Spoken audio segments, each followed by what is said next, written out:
योगी जी ने कहा बांग्लादेश और पाकिस्तान उदाहरण रहे हैं, अफगानिस्तान में क्या हुआ ये इस बात का उदाहरण दे रहे हैं कि वहां पे हिंदुओं के साथ क्या हुआ। अगर किसी को चोट लगी है तो हम पहले ही सावधान हो जाना चाहिए। हमारे सामने उदाहरण है, हमें उस उदाहरण के अनुसार ना लड़ाई ना करो, आपस में सुलझा लो बात। हाँ, उत्तर प्रदेश में मुसलमान सबसे सुरक्षित है। अगर हिंदू सुरक्षित है तो वो भी सुरक्षित है, अगर हिंदू सुरक्षित है तो मुस्लिम भी सुरक्षित है। 2017 से पहले दंगों में अगर हिंदुओं की दुकानें जल रही थीं तो मुसलमानों की भी जल रही थीं। कहने का मतलब यह है, कुल मिलाकर ये इस पॉइंट को मैं यह खत्म कर रहा हूं कि उन्होंने कहा कि 2017 के बाद उत्तर प्रदेश में दंगा होना बंद हो गए। यह बात है, पहला पॉइंट। हम यहीं से अगर आप चाहें तो इसको जो भी कहना चाहें कह लीजिए, बिस्मिल्लाह करते हैं, आप ये कह दीजिए श्री गणेश करते हैं, जो भी मन लगे आपका कहिए। डिबेट का आगाज होता है तो डिबेट का आगाज करते हैं। सबसे पहले जी साहब आपसे मैं शुरुआत करता हूं। देखिए, मुख्यमंत्री योगी आदित्यनाथ जी के इस बयान से तो मुझे खुशी हुई कि वो अब ये चीज़ कह रहे हैं कि उत्तर प्रदेश में मुस्लिम सुरक्षित हैं। तो ये बात हमें भी लगी तसल्ली वाला कि जो भी संवैधानिक पद पे बैठे हुए हैं उन्हें हिंदू मुस्लिम सिख ईसाई सबों की सुरक्षा की गारंटी लेनी चाहिए, और ये बात उन्होंने कही। लेकिन उसके पीछे पृष्ठभूमि में उन्होंने एक लाइन रखी, उससे मैं सहमत नहीं हुआ।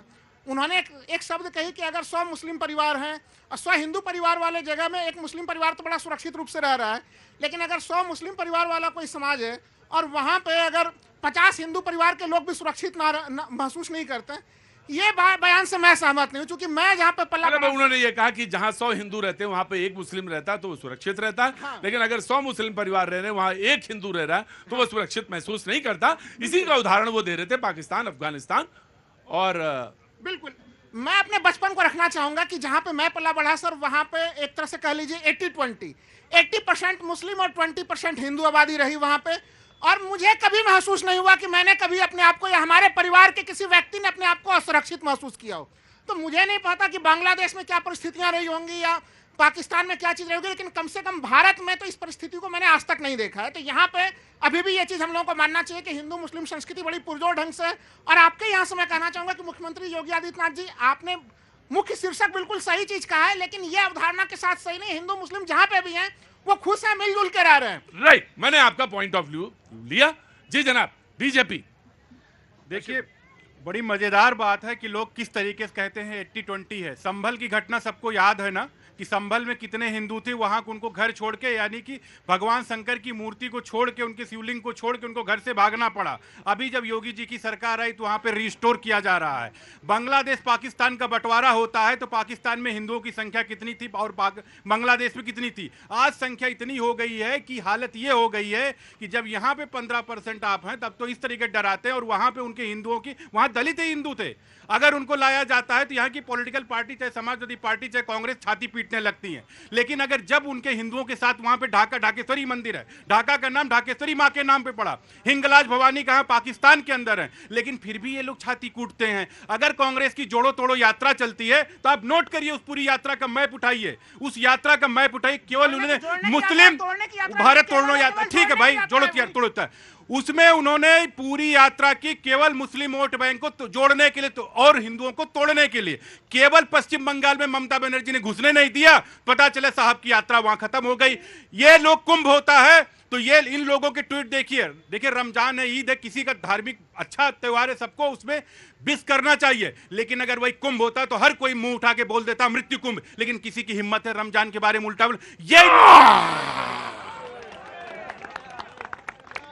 नहीं, मैं ये कहूंगा कि क्यों कहेगा, नहीं कहना चाहिए, कहना भी नहीं चाहिए। क्यों कहेंगे भाई हम किसी के धार्मिक प्रतीकों को, किसी की जो उनके स्थान है उनको क्यों बोलेंगे? हम नहीं बोलेंगे।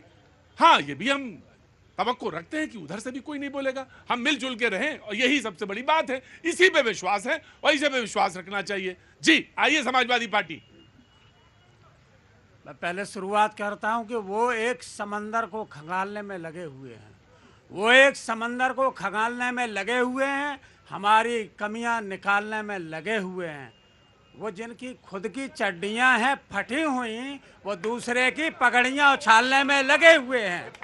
मैं इसलिए कहना चाहता हूं क्योंकि चूंकि रमजान का महीना है, अगर आप हिंदू मुस्लिम एकता चाहते हैं, हिंदू में पैतरेबाजी नहीं, बिल्कुल आराम से बहुत तसल्ली के साथ।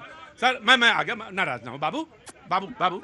उनकी आवाज को सबने सुना, अब दूसरा बोल रहा उसकी भी आवाज बिल्कुल सुननी चाहिए। नहीं सुनना मैं वही कह रहा हूँ।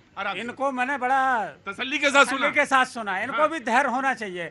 मैं ये कह रहा हूँ कि रमजान का महीना, और निश्चित रूप से अगर मुख्यमंत्री जी कह रहे हैं देर आए दुरुस्त आए, 80-20 का नारा देने वाले, अली बजरंगबली का नारा देने वाले, कब्रिस्तान शमशान की बात करने वाले, कपड़ों से पहचानने वाले अगर ये कहने लगे तो मुझे तो बड़ा खुशी होगी कि सभी सुरक्षित तो होना भी चाहिए। भाई एक मुख्यमंत्री का मतलब या प्रधानमंत्री का मतलब है कि वो देश के अभिभावक हैं, वो उत्तर प्रदेश के अभिभावक हैं। अभिभावक का कर्तव्य है कि सभी की रक्षा और सुरक्षा की जाए, किसी के साथ भेदभाव नहीं किया जाए। हालांकि उन्होंने आखिरी में टिप्पणी आड़ी टेढ़ी कर दी, वहीं पहुंचा दिया। मैं आऊंगा मैं नहीं आया क्योंकि रमजान का नहीं आप चूक गए। खबर पकड़िए, उन्होंने कहा 2017 से पहले दंगे होते थे, लेकिन 2017 के बाद दंगे नहीं हुए। ये बात मकसद ये है। आपका ही चैनल आज दिखा रहा था कि इतने दंगे अखिलेश जी के सरकार में हुए, इतने दंगे योगी जी सरकार में हो गए। अब मैं उन आंकड़ों पर नहीं जाता वो कितने हुए, लेकिन एक बात पर तो जाना चाहते हैं, या तो चैनल आपका सही बोल रहा है या योगी आदित्यनाथ जी झूठ बोल रहे हैं, क्योंकि वो मेरे चैनल ने ऐसी कोई खबर नहीं दिखाई। और अगर आप झूठ फैलाएंगे कि संविधान खतरे में है तो फिर मुझे टोकना पड़ेगा। लो मैं प्रोग्राम कर रहा हूं। मैं तो यही कहूंगा कि दिवाली में अली बसे, दिवाली में अली बसे और राम बसे रमजान। और ऐसा होना चाहिए अपना हिंदुस्तान, जहां नफरत की कोई जगह ना हो, जहां सभी लोग प्रेम से मिलकर के चलें। अरे आप किसी जाति को क्या कहते हैं? जो भी अपराधी होगा कानून कार्य करेगा, पूछता थोड़ी है। अगर कोई एग्री हूं, मैं बिल्कुल आपकी इस बात से मैं 100% जनाबे आली बिल्कुल एग्री हूं। और यही होना चाहिए। हम जब मिलजुल के रहते हैं, हम जो मिलजुल कर बात करते हैं। जी भाई साहब नमस्ते, क्या हुआ? मैं अभी ये जो सुन रहा हूँ यहाँ भाई साहब आ रहा हूँ, एक मिनट। हाँ जी प्रदीप जी, मैं एक बात रखना चाहता हूँ। मैं अभी अपनी 25वीं शादी की सालगिरह मनाने के लिए इंडोनेशिया गया। बहुत शुभकामनाएं आपकी